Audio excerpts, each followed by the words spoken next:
नमस्कार दोस्तों, मैं अमन स्वागत करता हूं आपके अपने YouTube चैनल एजुकेशन हब पे। यह बिहार शिक्षक भर्ती के NCERT based question answer series के इतिहास का 13वां क्लास है और हम लोग चल रहे हैं कक्षा मतलब कि 7 के इतिहास को, जो कि मध्यकालीन भारत से रिलेटेड है।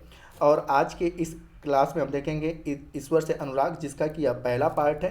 क्योंकि अधिक क्वेश्चन होने के कारण इसको मैं 2 पार्ट में लेकर आया हूँ। तो इस पहले पार्ट में हम 21 क्वेश्चन लेकर आए हैं। तो यहाँ पे जो पहला प्रश्न है उसको हम देखते हैं। तो यहाँ पहला प्रश्न है कि खालसा पंथ की स्थापना किसने करी थी। तो यहाँ पे हम बात करते हैं कि खालसा पंथ की स्थापना जो था वह गुरु गोविंद सिंह के द्वारा किया गया था। तो आपका सही ऑप्शन तैसी जानते हैं यहाँ पर कि 17वीं शताब्दी में सिख आंदोलन का राजनीतिकरण शुरू हो गया था, जिसका दूरगामी परिणाम यह हुआ कि साल 1699 में गुरु गोविंद सिंह के द्वारा खालसा पंथ का स्थापना किया गया। खालसा पंथ के नाम से खालसा पंथ का निर्माण किया गया, जिसे बेसिक तौर पे खालसा पंथ के नाम से ही जाना गया। और खालसा पंथ जो था यह सिखों का एक समुदाय था, जो कि अब राजनीतिक सत्ता बन गया था। अगला जो क्वेश्चन है कि नामदर यानी कि कविता पाठ और प्रार्थना गृह स्थापित करने की पद्धति को किसने शुरू किया था।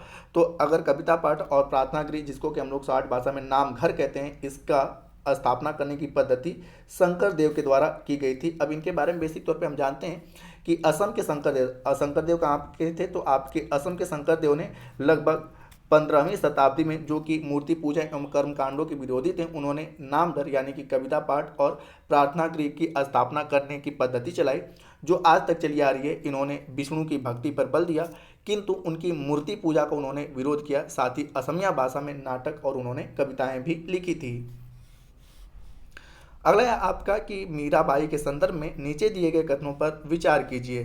तो यहाँ पे है और इसमें कहा गया है कि कौन सा कथन सत्य है। तो पहला कह रहा है कि मीराबाई रविदास जो अस्पृश्य जाति के माने जाते थे कि अनुयायी करती थी, मतलब कि ये लोग उनकी अनुयायी करते थे जो इनको के अस्पृश्य जाति माना जाता था, जो कि बिल्कुल आपका सही है। और दूसरा ये है कि इनके गीतों में उच्च जाति के रीतियों नियमों को खुली चुनौती दी गई। आप इनके गीतों को पढ़ के देख सकते हैं। तो इस प्रकार से ये भी आपका सही है। तीसरा कह रहा है कि मीराबाई के गीत राजस्थान व गुजरात के जनसाधारण में बहुत ही लोकप्रिय हुए। तो ये भी आपका सही है। तो इस प्रकार से आपका सही ऑप्शन होता है डी, कि सभी के सभी ऑप्शन आपके सही हैं। अगला जो क्वेश्चन है कि कबीर के संदर्भ में नीचे दिए गए कथनों में से कौन सा कथन सत्य है। अब यहाँ पे आपसे पूछा गया है कि इनके उपदेशों में ब्राह्मणवादी हिंदू धर्म और इस्लाम दोनों के बाय आडंबर पूजा के सभी प्रारूपों का मजाक उड़ाया गया, जो कि बिल्कुल आपका सही है। इनकी आप दुआओं को पढ़ के देख सकते हैं। और दूसरा कह रहा है कि कबीर की काव्य की भाषा संस्कृत थी। तो यह गलत थी, क्यों गलत थी आगे हम बताएंगे। और तीसरा कह रहा है कि कबीर निराकार ईश्वर में विश्वास रखते थे। तो यह बिल्कुल आपका सही है। तो इस प्रकार से आप देख सकते हैं कि बी वाला ऑप्शन सही होता है, कि पहला और तीसरा तो सही है जबकि दूसरा गलत है। बात करते हैं कि बेसिक तौर पे कबीर जो थे उनकी बोलचाल हिंदी में थी, जो कि आम आदमियों को समझ में आती थी। कभी कभी उन्होंने रहस्यमयी भाषा का भी प्रयोग किया, जिसे समझा जाना कठिन था। तो इस प्रकार से बेसिक तौर पे इनकी भाषा क्या थी, संस्कृत नहीं थी, हिंदी थी। अगला है आपका कि नीचे दिए गए स्थानों में से कौन सा गुरु नानक का जन्म स्थान है। तो आप सभी ने पता है कि गुरु नानक जी का जन्म जो हुआ था वह आपका 1469 में, ठीक है, तलवंडी में हुआ था। तो आपका सही ऑप्शन होता है बी। और इनकी जो मृत्यु है वह 1539 में पाकिस्तान के ननकाना साहब में हुआ था। अगला जो क्वेश्चन है कि गुरु नानक द्वारा स्थापित धर्मशाला क्या था। तो जो गुरु नानक द्वारा स्थापित किया है, गुरु नानक देव के द्वारा स्थापित किया गया था धर्मशाला, वह क्या था। तो उपासना और धार्मिक कार्यों के लिए एक जगह हुआ करता था। तो इस प्रकार से आपका सही ऑप्शन होता है डी। अगला है कि गुरु नानक से संबंधित नीचे दिए गए कथनों पर विचार कीजिए। और यहाँ पे कहा गया है कि कौन सा कथन सत्य है। तो पहला जो कह रहा है कि गुरु नानक ने अपने अनुयायियों के लिए एक नियमित उपासना पद्धति अपनाई, जिसके अंतर्गत उन्हीं के शब्द यानी कि भजनों को गाया जाता था, जो कि बिल्कुल आपका सही है। और दूसरा कह रहा है कि गुरु नानक के अनुयायी पहले अपने अपने धर्म या जाति अथवा लिंग भेद को नज़रअंदाज करके एक साझी रसोई में इकट्ठे खाना पीते थे। इसे ही लंगर कहा जाता है। आज भी इस चीज़ को आप देख सकते हैं। तो इस प्रकार से दूसरा स्टेटमेंट भी आपका सही है। तो आपका सही ऑप्शन होता है सी, कि एक और दो दोनों सही हैं। अगला है कि गुरु नानक के उत्तराधिकारी कौन हुए। तो आपने पता है कि गुरु नानक देव की मृत्यु के बाद, ठीक है, 1539 में इनकी मृत्यु हुई। और उसके बाद इन्होंने, ठीक है, बेसिक तौर पे अपने उत्तराधिकारी के रूप में गुरु अंगद देव को चुना था। ठीक है, तो आपका सही ऑप्शन होता है डी।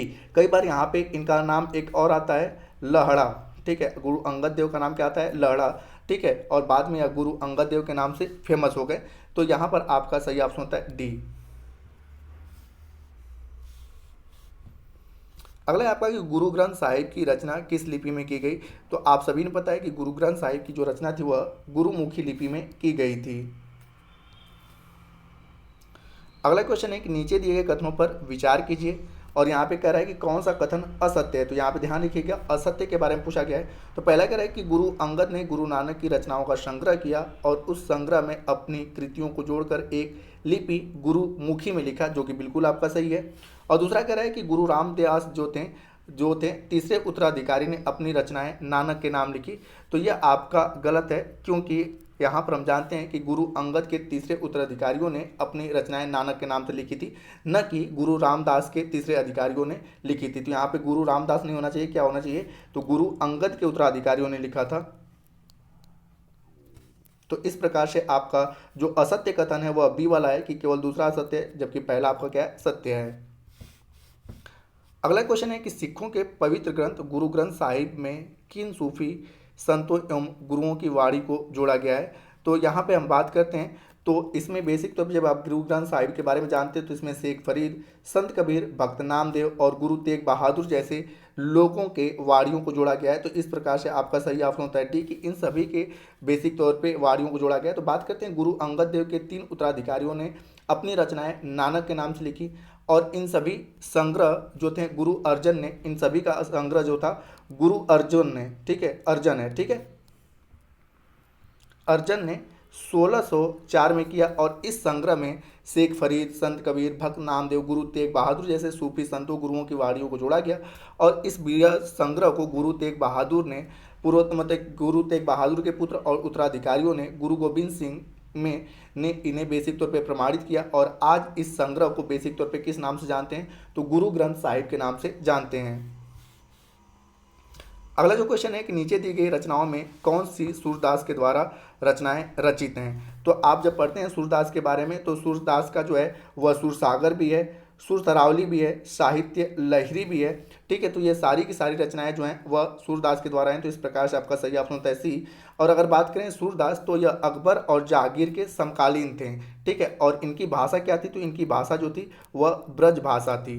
तो ये भी आप लोग याद रखिएगा कि अकबर और जहांगीर के समकालीन थे, और इनकी जो ग्रंथ की रचनाएं मिलती हैं उनकी भाषा क्या मिलती है, ब्रज भाषा मिलती है। अगला है कि अमृतसर का नाम जिस सरोवर के नाम पे पड़ा उसका निर्माण किसने किया था। तो यहाँ पर सही ऑप्शन होता है गुरु रामदास। तो आपका सही ऑप्शन होता है ए। यहाँ पे जानते हैं कि पूरा अमृतसर जो है वह रामदासपुर शहर यानी कि गुरु रामदास के द्वारा नामनी सरोवर के चारों ओर बसा है। हरमंदिर साहब जो कि स्वर्ण मंदिर भी यह सरोवर के बीचों बीच अवस्थित है।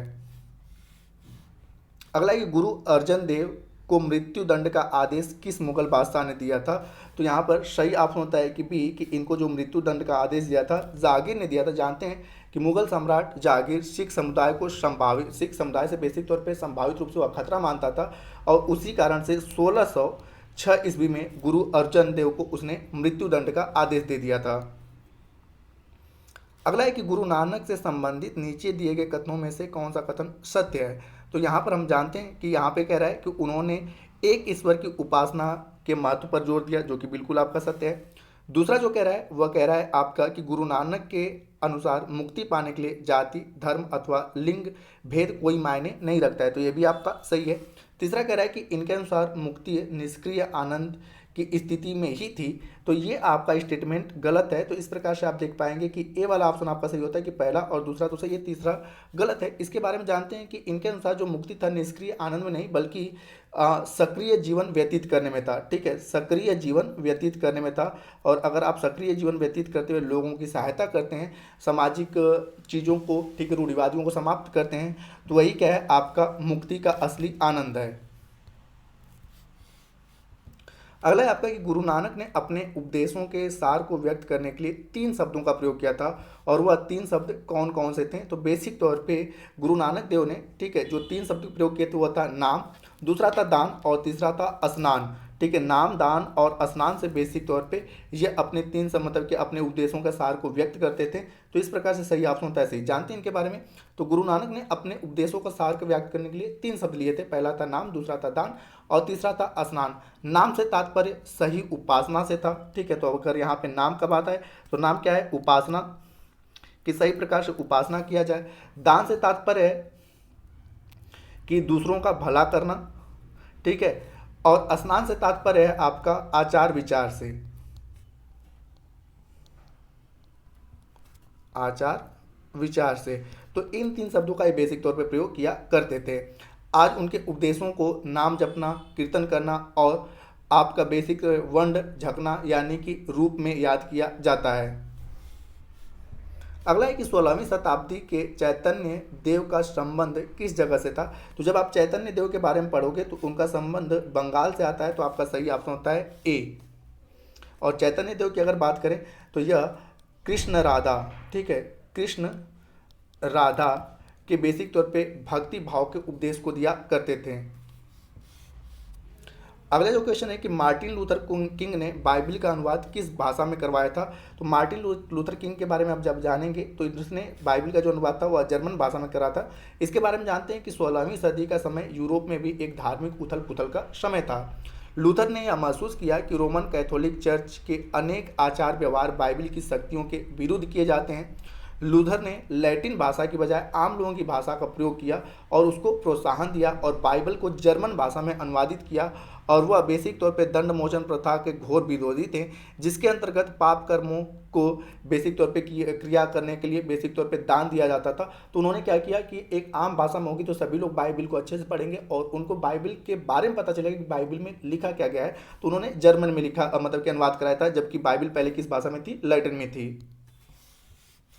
अगला जो है आपका कि 13वीं सदी के उत्तर भारत के संतों के संदर्भ में नीचे दिए गए कथनों में से कौन सा कथन सत्य है? तो यहाँ पर आपका है कि इनकी कृतियाँ क्षेत्रीय भाषाओं में रची गई और इन्हें आसानी से गाया जा सकता था, जो कि बिल्कुल आपका सही है। दूसरा कह रहा है कि इन संतों के गीतों के प्रसारण में सर्वाधिक निर्धन, सर्वाधिक वंचित समुदाय और महिलाओं की भूमिका रही, तो ये भी आपका सत्य है। तो इस प्रकार से आपका सही ऑप्शन होता है सी कि 1 और 2 दोनों स्टेटमेंट सही हैं। अगला जो क्वेश्चन है यहाँ पर मैचअप करना है, तो इसको हम देखते हैं। तो यहाँ पे कुछ सूफी संतों के नाम दिए गए हैं और उनके बारे में दिया गया है कि यह कहाँ पर बेसिक तौर पे इनका निवास स्थान था। तो यहाँ बात करते हैं ख्वाजा मोइनुद्दीन चिश्ती की। तो इनके बारे में बेसिक तौर पे जानते हैं कि इनका दरबार कहाँ पर है? अजमेर में है, तो आपका ए यहाँ पे हो जाता है। कुतुबुद्दीन बख्तियार अगर काकी की बात करें तो कुतुबुद्दीन बख्तियार काकी की स्मृति में कुतुबुद्दीन ऐबक ने कुतुब मीनार बनवाना शुरू किया था, वो उसने अपना गुरु मानता था। तो इनका जो निवास स्थान हुआ करता था वह दिल्ली में हुआ करता था। और उसके बाद बाबा फरीद की अगर बात करें तो बाबा फरीद जो थे यह थे आपके पंजाब से, ठीक है, यह बेसिक तौर पे पंजाब के। और बंदा नवाज गिसू दर्राज की अगर बात करें तो यह कश्मीर के गुलमर्ग से रिलेट करते थे। तो यह आपका सही मैचअप होता है। अगला जो क्वेश्चन है वह आपका कि निम्नलिखित में से किन पुस्तकों में कबीर के भजन के उपदेश संकलित हैं?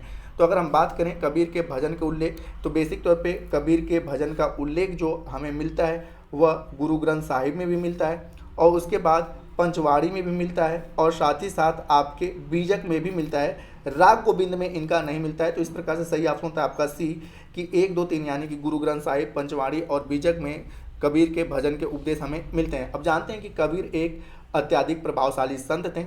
उनका पालन पोषण बनारस या उसके आसपास एक मुस्लिम जुला यानी कि बुनकर परिवार में हुआ था।